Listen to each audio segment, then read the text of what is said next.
Isang araw pumunta ako kina Ate Diday at Kuya Rocky para magbantay ng tatlo nilang anak, sina Alaysa, Nunoy at Rins.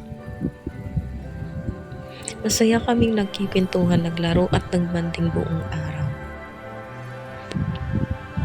Kinabukasan dumating sina Ate Diday at Kuya Rocky na may dalang maraming seafood, alimango, hipon at malalaking isda.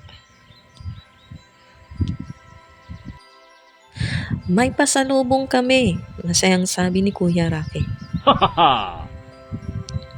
Wow, ang dami, budol fight na to, sagot ko habang tuwang-tuwa ang mga bata.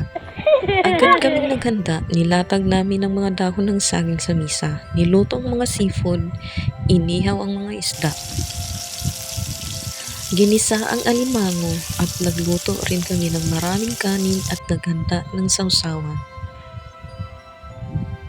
Yay, ang sarap nito, sigaw ni Nonoy. Ang saya, parang festa, dagdag ni Rins. Habang abala sa paghahanda, naisip naming yayain ang iba pang kapamilya.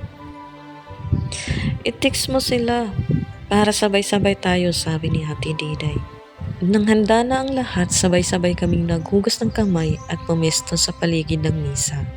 Magdasal muna tayo, sabi ni Nunoy. Pagkatapos ng dasal, nagsimula na ang budol fight. Naghalo-halo ang tawanan, kwentuhan at kunting agawan ng paboritong seafood.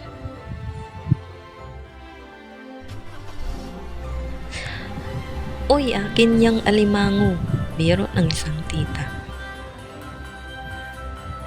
Unahan lang yan, sagot ni Nonoy habang mabilis na kumuha. Si Alaysa rin naman ay natatawa habang kumakain, habang si Rins ay todo enjoy sa alimango.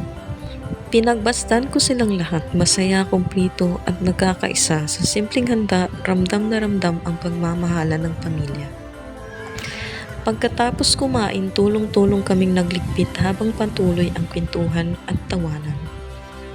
Sa araw na iyon, hindi lang kami nabusog sa masarap na seafood, budol fight, kundi sa saya at init ng pagmamahalan ng pamilya na hinding-hindi malilimutan.